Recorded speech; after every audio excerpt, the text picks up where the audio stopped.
Avant de plonger dans cette histoire incroyable, pensez à vous abonner à la chaîne et à activer la cloche. Ici, chaque récit a quelque chose à dire, et vous ne voudrez pas en manquer un seul. Le ciel de New York se teintait d'un bleu clair, presque naïf, comme si la ville ignorait le drame qui se préparait. Dans un hangar privé de l'aéroport régional, Jonathan Pierce, milliardaire et maître incontesté de son empire immobilier, ajustait sa combinaison de parachutiste.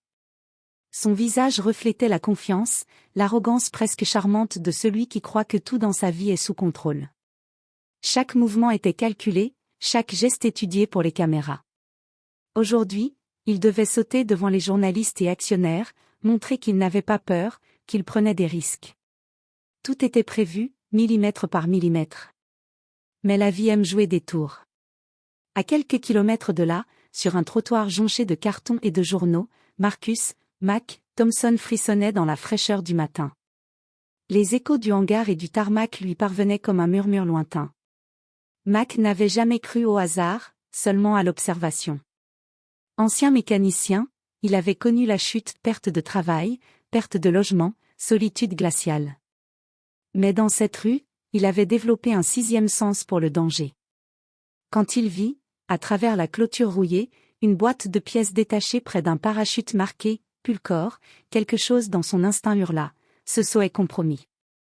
Il se rapprocha, son cœur battant, les yeux fixés sur le fil qui semblait trop fragile, mal attaché, presque ridiculement vulnérable. Le bruit des moteurs, les éclats de voix et les rires des techniciens emplissaient l'air, mais Mac entendit autre chose, le souffle d'une catastrophe imminente. « Ne monte pas au parachute, tu vas périr. » Ce n'était pas une prophétie. Juste la conclusion logique d'un homme qui savait reconnaître un sabotage, les signes laissés par des mains inexpérimentées ou malveillantes. Mais comment faire comprendre cela à Jonathan Pierce, un homme qui ne connaissait ni la peur ni l'humilité, entouré de gardes, de journalistes et de caméras? Pour Mac, c'était plus qu'un avertissement. C'était une mission. Et cette mission allait l'emmener dans un monde dont il n'avait jamais rêvé, celui des puissants et de ceux qui complotent dans l'ombre, où un fil mal attaché peut décider de la vie d'un homme, et où un sans-abri pourrait être le seul à voir la vérité. Ce matin-là, les destins allaient s'entrechoquer. La richesse et la pauvreté, la chance et la fatalité, le courage et l'arrogance, tout se retrouverait suspendu à un câble fragile, à quelques mètres du sol.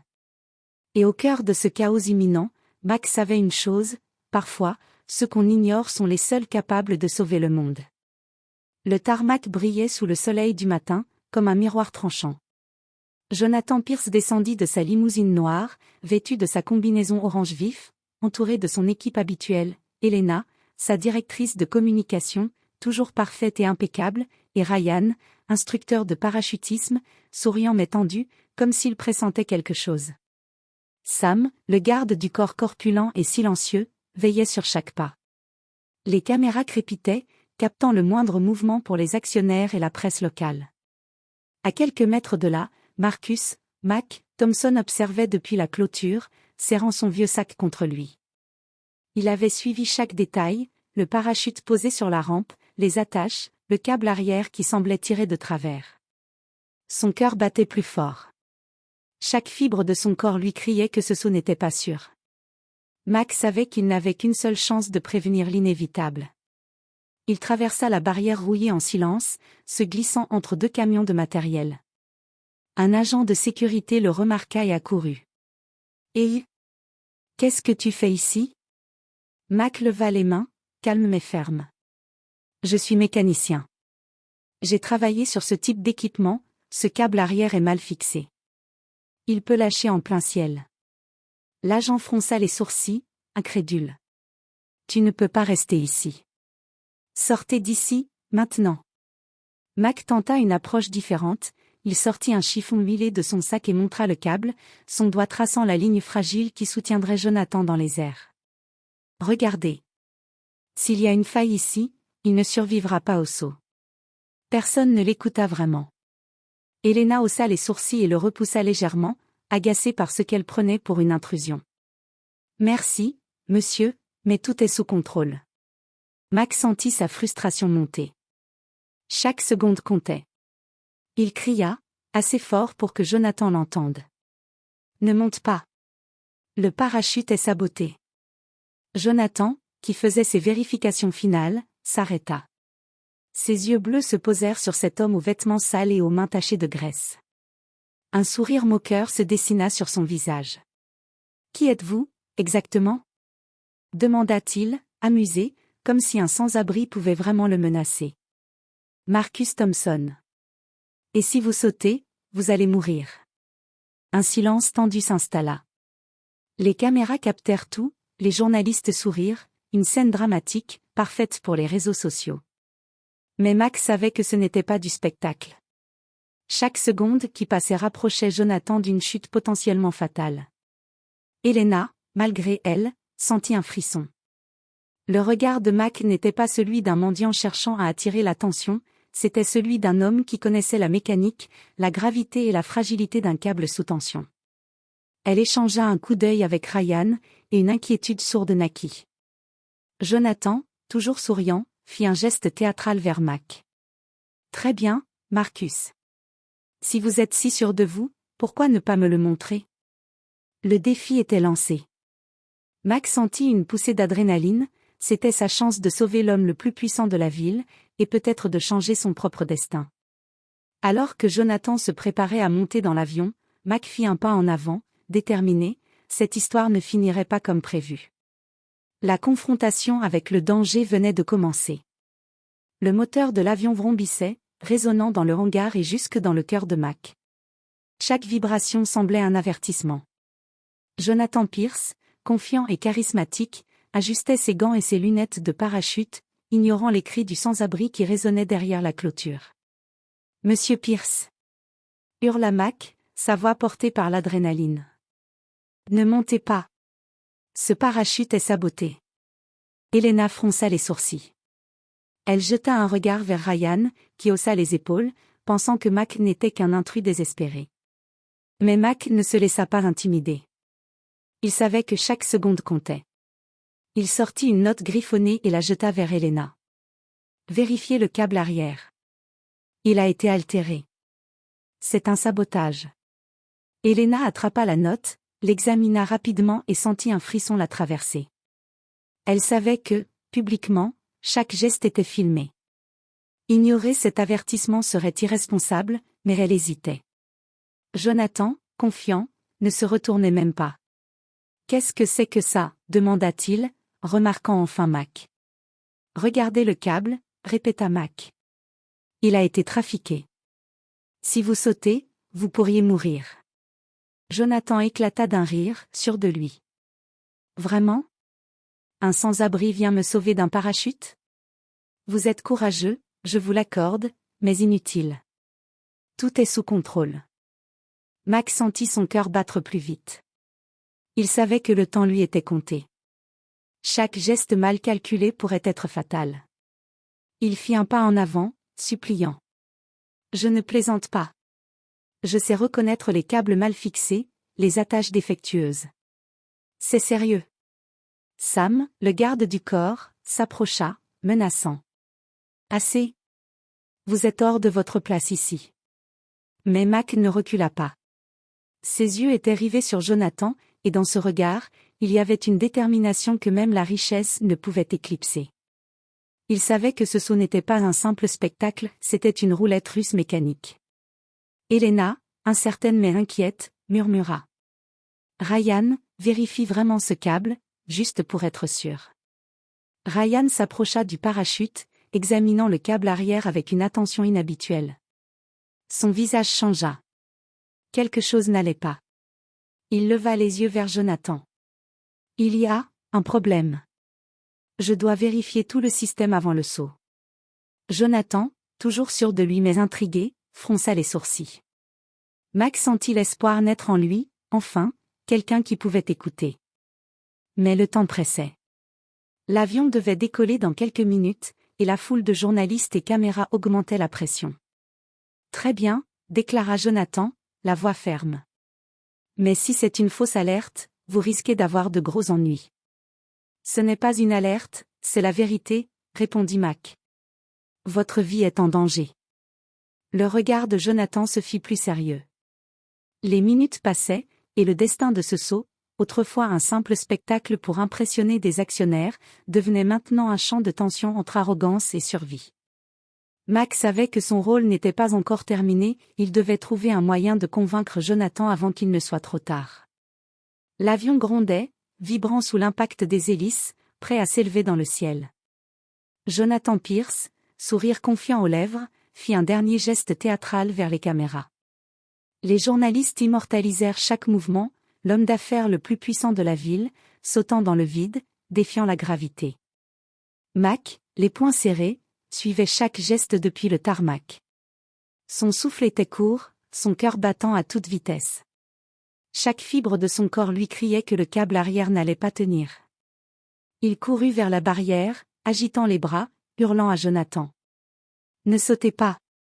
Il est saboté. » Mais Jonathan, sûr de lui et aveuglé par son arrogance, ne l'entendait pas. Sam, le garde du corps, pointa son doigt vers Mac. « Hors d'ici. Maintenant. » Malgré les cris et les gestes menaçants, Mac ne bougea pas. Il savait qu'il devait agir autrement. Ses yeux parcoururent le sol, à la recherche de tout ce qui pourrait attirer l'attention de Jonathan au moment crucial. L'avion s'éleva dans le ciel. Les journalistes criaient d'excitation, croyant assister à un moment héroïque. Mac sentit une boule se former dans sa gorge, chaque seconde qui passait rapprochait Jonathan d'une chute potentiellement fatale.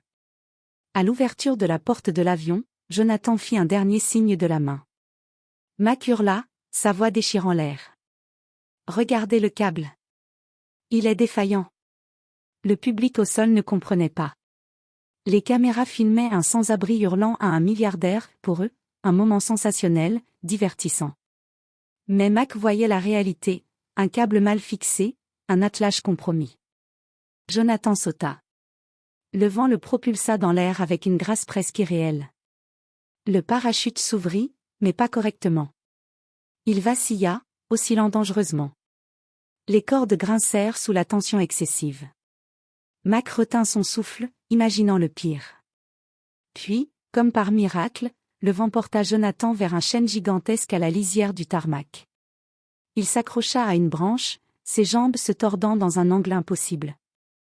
La foule éclata en applaudissements, croyant assister à un exploit spectaculaire. Jonathan lui-même se releva, sourire aux lèvres, croyant avoir triomphé. Mac, cependant, vit autre chose, la branche qui avait sauvé Jonathan n'était pas un miracle. C'était une chance infime, presque illogique. Un fil tranché avait été maladroitement refixé, et si la branche n'avait pas été là, Jonathan serait tombé. Helena, blême, comprit enfin la gravité de la situation. Ryan, bouche bée, réalisa que l'accident avait été évité de justesse. Et Mac, le souffle court, sut que ce n'était que le début d'un complot beaucoup plus vaste. Il devait maintenant prouver à Jonathan que ce n'était pas la chance qui l'avait sauvé, mais le sabotage qu'il venait d'éviter. Et plus important encore, le complot ne faisait que commencer. Jonathan Pierce venait à peine de se remettre de son atterrissage miraculeux. La cheville douloureuse, il marchait avec précaution, entouré de son équipe et de gardes du corps, tandis que les journalistes filmaient chaque mouvement pour le diffuser en direct. À l'extérieur, le vent portait encore l'odeur du carburant et du tarmac chaud. Mac, de son côté, ne quittait pas des yeux le hangar. Chaque détail avait son importance, le câble, le parachute, les traces d'huile, la boîte de pièces laissée derrière. Il savait que ce n'était pas un accident, quelqu'un avait voulu nuire à Jonathan, et le danger pouvait être bien plus vaste que ce qu'il venait de voir. Helena, inquiète mais lucide, finit par s'approcher de Mac. « Vous êtes sérieux ?» demanda-t-elle à voix basse. « Absolument », répondit Mac, haletant. « Ce n'est pas juste une mauvaise fixation. Quelqu'un a manipulé le parachute. Si vous l'aviez laissé sauter, il ne serait pas là. » Helena pâlit, consciente que l'image publique pourrait être irréversible si le sabotage avait réussi. Elle fit signe à Ryan d'examiner chaque câble, chaque attache encore une fois. Mac observa attentivement, détaillant chaque pièce, chaque fixation, comme un mécanicien expérimenté. Pendant ce temps, Jonathan, frustré mais curieux, remarqua Mac. Ses yeux bleus croisèrent ceux du sans-abri. « Vous dites que c'est un sabotage ?» demanda-t-il. « Comment un homme comme vous pourrait savoir ça ?» Parce que je sais reconnaître les signes d'un fil tranché et refixé, répondit Mac calmement. J'ai déjà réparé ce type de matériel, et je sais quand quelqu'un l'a saboté. Jonathan fronça les sourcils, intrigué malgré lui. Mais avant qu'il ne puisse répondre, un nom fut prononcé par Helena. Victor Quin. Le nom résonna dans l'air comme une alerte silencieuse. Mac avait déjà entendu parler de Victor Quin, un rival de Jonathan, un homme rusé et impitoyable dans le monde des affaires. Mac sentit une froideur lui parcourir l'échine. Si Victor était impliqué, le sabotage n'était que la surface d'un plan beaucoup plus vaste. Rosa Alvarez, une détective privée engagée par la famille Pierce, apparut alors. Ses yeux noirs scrutaient la scène avec attention. Elle s'approcha de Mac, intriguée par son assurance et sa connaissance technique. « Vous êtes Marcus, c'est ça ?» demanda-t-elle, la voix ferme mais polie. « Oui. Et je peux vous dire une chose, ce parachute n'a pas été saboté par hasard. » Rosa acquiesça, prenant note mentalement de chaque mot. Ensemble, ils commencèrent à reconstruire les événements. Les indices s'additionnaient, un cambriolage récent dans le dépôt d'équipement de Jonathan, des factures falsifiées pour des pièces de parachute, et surtout, une vidéo d'un technicien manipulant un harnais la veille du saut. Mac comprit que l'attaque n'était pas personnelle, elle visait l'empire de Jonathan. L'objectif, le déstabiliser publiquement, ruiner sa réputation et peut-être profiter de la chute pour racheter ses parts à bas prix. Mais qui était derrière tout cela? Et jusqu'où iraient-ils pour atteindre leur but? Pour la première fois depuis longtemps, Mac sentit que sa survie dans la rue n'était pas son plus grand défi. Cette fois, il se tenait face à des puissants, à des conspirateurs qui jouaient avec la vie des autres comme des pions. Et si Jonathan voulait survivre et sauver son empire, il allait devoir écouter un sans-abri. Le lendemain matin, Mac et Rosa se retrouvaient dans un petit café discret, loin des projecteurs et des caméras. Rosa avait insisté pour garder leur rencontre secrète. Mac sortit une photo floue de la vidéo qu'il avait aperçue la veille, le technicien manipulant le harnais, ses mains tremblantes, travaillant sur le câble arrière. « C'est lui, » dit Mac. « Regardez la façon dont il fixe ce câble, ce n'est pas professionnel. Quelqu'un l'a payé pour le faire mal. » Rosa acquiesça. Ses yeux noirs scrutaient chaque détail. « Nous avons besoin de savoir qui l'a engagé, » dit-elle. « Si c'est Victor Quin, il faudra des preuves solides. Et si c'est quelqu'un au-dessus de lui, alors ça devient encore plus dangereux. » Mac hocha la tête. Sa vie dans la rue lui avait appris une chose, la vérité ne se trouve pas dans les déclarations, mais dans les preuves tangibles. Il savait où chercher. Leur première piste les mena à un petit atelier mécanique dans un quartier industriel. Mac reconnut le lieu. Un ancien employé de Victor Quin y bricolait des machines et équipements pour des clients anonymes. L'atelier était modeste, mais chaque outil semblait placé avec précision. Ils frappèrent à la porte. Un homme d'une 50aine d'années ouvrit, méfiant.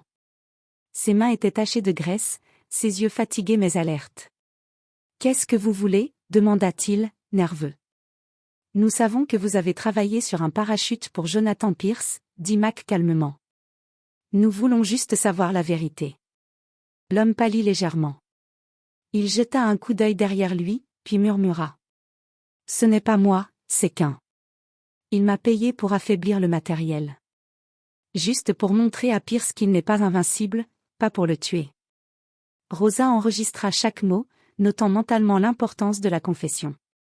Mac sentit une pointe de colère, jouer avec la vie de quelqu'un pour un message, même pour humilier, était inacceptable. « Vous comprenez que si quelque chose tourne mal, il aurait pu mourir ?» demanda Mac, la voix basse mais ferme. « Oui, » répondit l'homme, honteux. « Mais je ne pouvais pas refuser. Il payait bien, et je ne voulais pas perdre mon emploi. » Rosa prit des notes, et Mac réalisa que ce petit atelier n'était qu'un maillon d'une chaîne plus vaste. Victor Quin était impliqué, mais il n'était probablement pas l'instigateur principal. Quelqu'un au-dessus de lui tirait les ficelles. De retour dans leur véhicule, Rosa rompit le silence. « Vous savez, Marcus, vous avez un œil incroyable. La façon dont vous avez repéré le sabotage, personne d'autre ne l'aurait vu. » Mac esquissa un sourire fatigué. « Ce n'est pas de l'héroïsme. C'est juste, de l'expérience. Et parfois, cette expérience peut sauver une vie. Le véhicule démarra, emportant Mac et Rosa vers la prochaine étape de leur enquête. Le complot s'épaississait, et le temps pressait.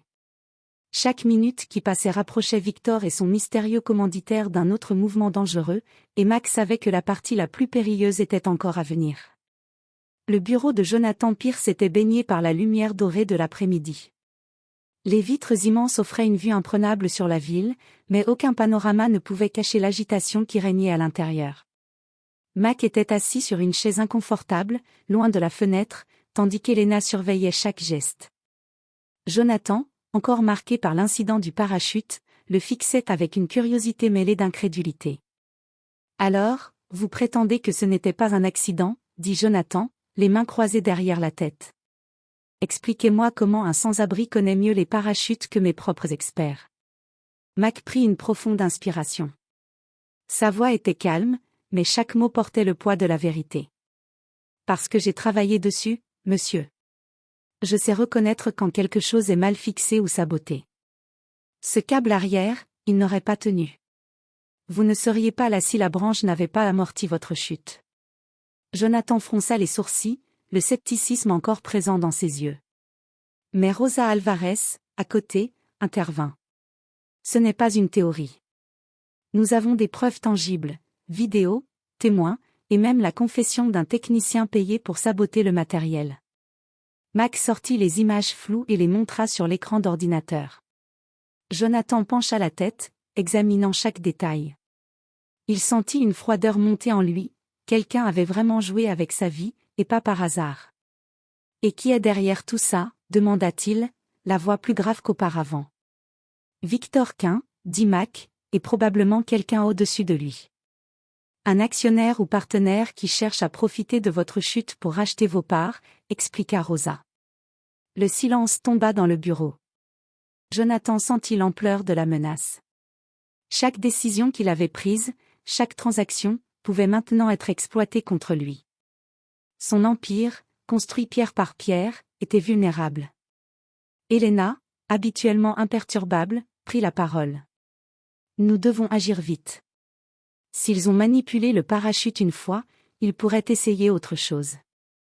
Nous devons découvrir leur plan avant qu'il ne soit trop tard. Jonathan, pour la première fois, ressentit une pointe d'humilité. Il se tourna vers Mac, le regard attentif. « Vous avez sauvé ma vie, Marcus. Et maintenant vous me proposez votre aide pour déjouer un complot. Pourquoi devrais-je vous faire confiance ? Parce que je n'ai rien à gagner, sauf que quelqu'un survive à leur folie, répondit Mac, droit dans les yeux de Jonathan. Et je sais comment trouver les indices que personne d'autre ne verra. Jonathan réfléchit un instant. Puis il fit signe à Rosa. Très bien. Marcus, vous êtes avec nous. On va découvrir qui tire vraiment les ficelles.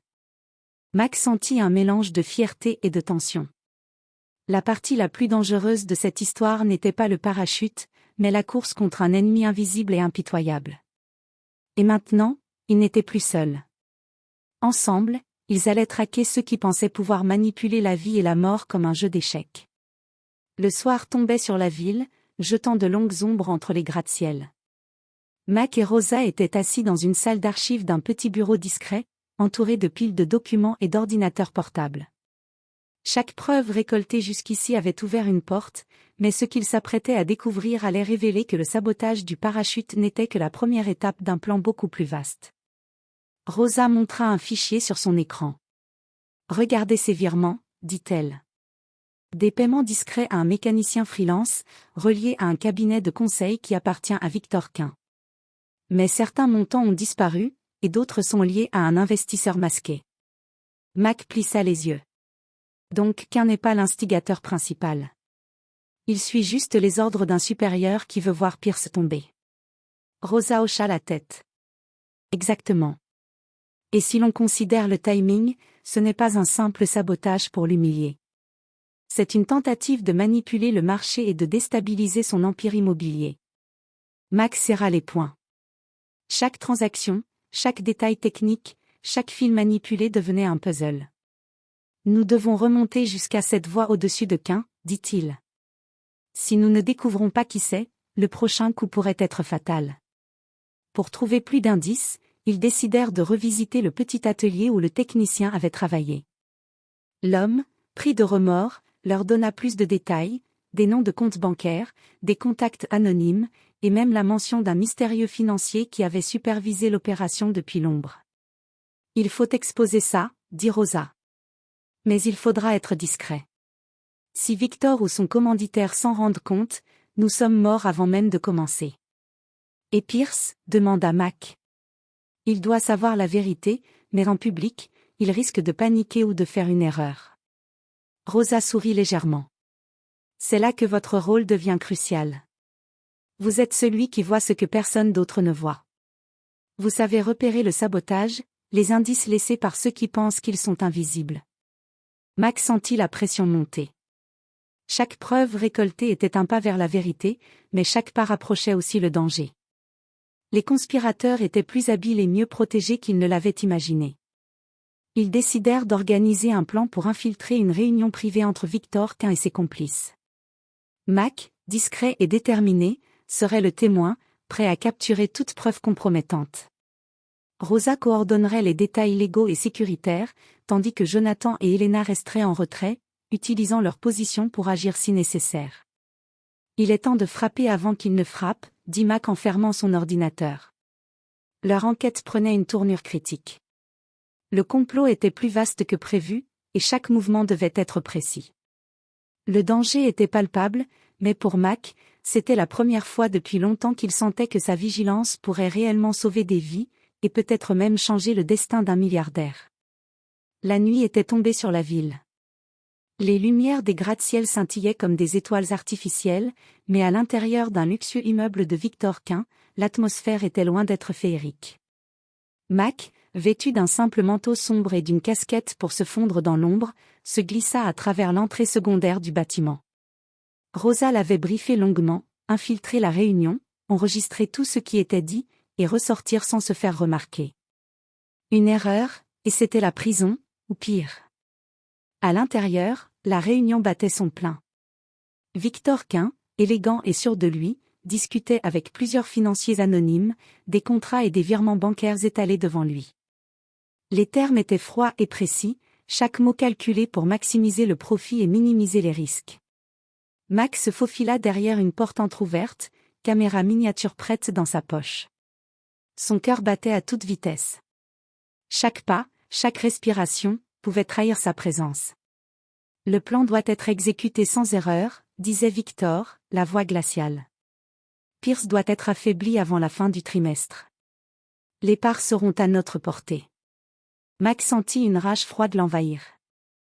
Jouer avec la vie de quelqu'un, orchestrer un sabotage pour profiter financièrement, il avait vu la pauvreté et l'injustice dans les rues, mais cela dépassait tout ce qu'il avait imaginé.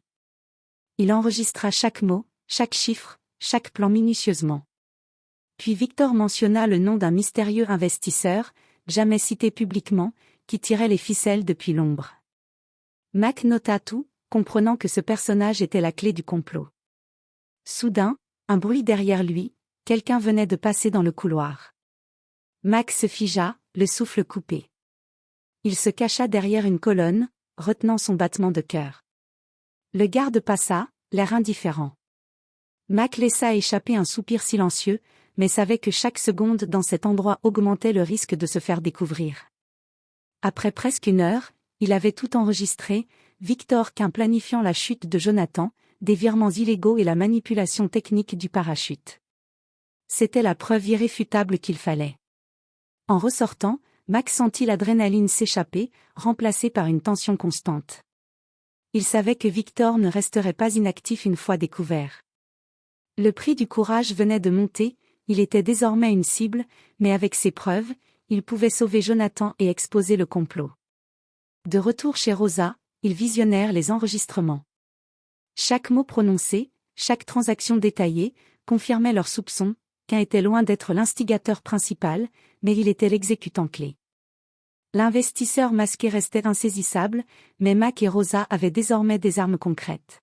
« C'est tout ce qu'il nous faut pour agir », dit Rosa. « Mais il faudra une confrontation, et nous devrons être prêts à tout. » Mac hocha la tête, le regard déterminé. Pour la première fois depuis longtemps, il se sentit utile pour quelque chose de plus grand que sa propre survie. Il allait risquer sa vie pour protéger Jonathan et dévoiler un complot qui menaçait non seulement un milliardaire, mais toute une ville.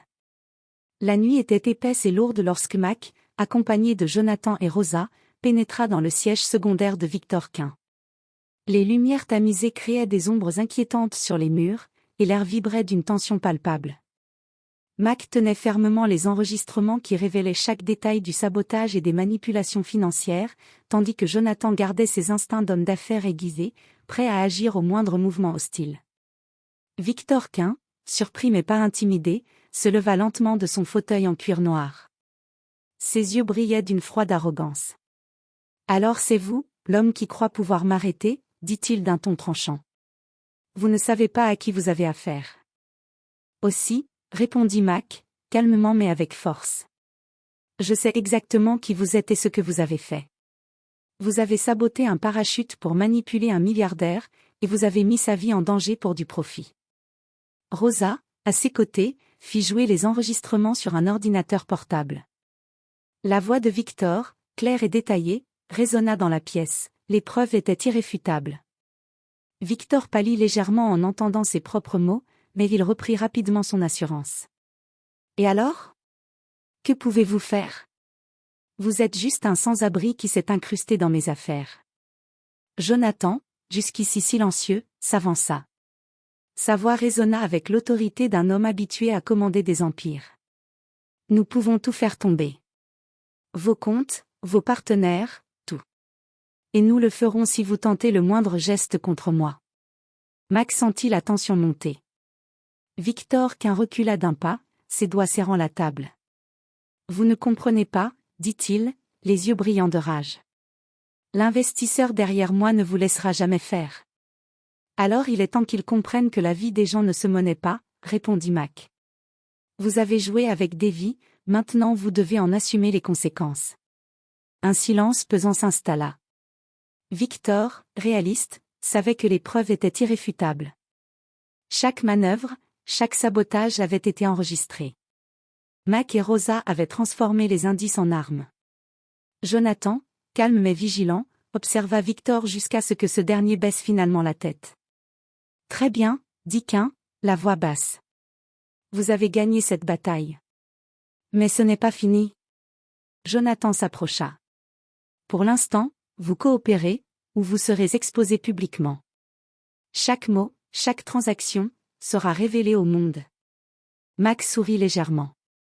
L'adrénaline n'était pas retombée, mais le sentiment d'accomplissement était immense. Ensemble, ils avaient déjoué un complot qui aurait pu coûter la vie de Jonathan et déstabiliser son empire. Victor Quint, conscient de sa défaite, acquiesça lentement. Mac savait que ce n'était pas la fin des menaces, mais pour l'instant, la justice et la prudence l'avaient emporté. Et dans cette victoire inattendue, un sans-abri venait de prouver que parfois, ceux qu'on ignore peuvent changer le cours de la vie des puissants. Les jours suivants, la tension s'était transformée en action concrète. Jonathan Pierce avait réorganisé ses équipes, renforcé la sécurité de ses entreprises et pris des mesures légales contre Victor Quint. Mac, de son côté, était devenu une présence discrète mais respectée dans l'ombre du bureau de Jonathan. Son rôle avait changé, il n'était plus un simple observateur de la ville, mais un protecteur de ceux qui pensaient être invincibles. « Vous savez, Marcus, dit Jonathan un matin, alors qu'il parcourait les bureaux, vous avez sauvé ma vie et peut-être celle de mon empire. Je ne sais pas comment vous remercier. » Mac haussa les épaules, modeste. « Je n'ai fait que ce que n'importe qui avec un peu de conscience ferait. Mais, merci de me croire. » Helena sourit. « Et nous allons nous assurer que vous ayez un endroit sûr. Vous méritez mieux que la rue. » Pour Mac, ces mots étaient plus précieux que n'importe quelle fortune. Il avait passé des années à survivre dans l'ombre, invisible aux yeux du monde. Aujourd'hui, il était reconnu pour son courage, sa vigilance et sa détermination. Quelques semaines plus tard, Jonathan organisa une réception dans son penthouse. Les invités prestigieux s'émerveillaient devant la vue sur la ville, mais le véritable héros de la soirée était discret, assis à l'écart, Marcus Thompson. « À Marcus, dit Jonathan, levant son verre. À celui qui nous a rappelé que le courage et l'honnêteté peuvent venir de n'importe où. La foule applaudit, mais pour Mac, l'applaudissement n'était pas la plus grande récompense. C'était la reconnaissance, la sécurité, et surtout, le sentiment d'avoir trouvé sa place dans un monde qu'il avait ignoré pendant trop longtemps. Victor Quinn avait été exposé et poursuivi en justice, son influence s'effritant rapidement. Le mystérieux investisseur masqué fut identifié et neutralisé grâce aux preuves que Mac et Rosa avaient accumulées. L'empire de Jonathan était à nouveau stable, et le milliardaire avait appris une leçon d'humilité. Parfois, ce sont les plus inattendus qui font la vraie différence. Mac, désormais logé et respecté, regardait la ville depuis la terrasse du Penthouse, un sourire tranquille sur le visage. Il avait traversé la rue, la pauvreté et le danger, mais il avait trouvé sa valeur dans les actes, pas dans la richesse. Et dans ce mélange improbable de courage, de chance et de justice, il sut que sa vie venait de changer à jamais.